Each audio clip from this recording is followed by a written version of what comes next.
Chào các bạn, hôm nay mình ốp gạch men cạnh cột nhà xưởng ở quận Bình Tân. Ở đây ốp gạch bằng xi măng nên mình tưới nước cho tường thấm đầy nước để khi ốp gạch được bảo đảm chắc chắn. Gạch của mình là 30-60, cột của mình bề ngang là 90 nên mình chia đôi và cắt gạch cho hai bên bằng với nhau. Sau khi đã cân cốt lấy mực, mình dùng máy bắn tia laser trực tiếp lên tường và ốp gạch theo mực bắn của máy.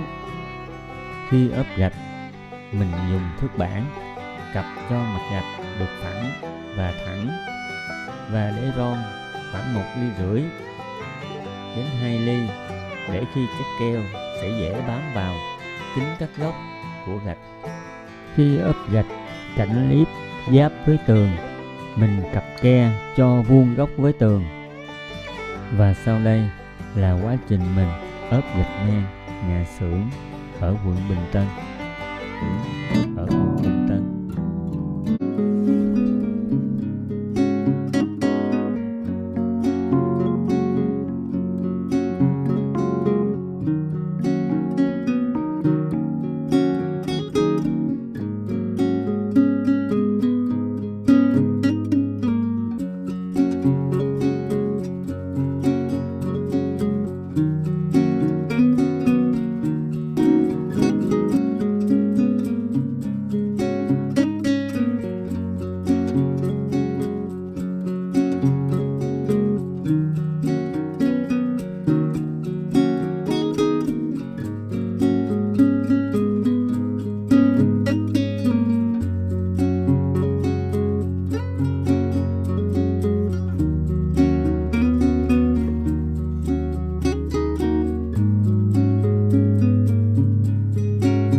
Video của mình đến đây kết thúc.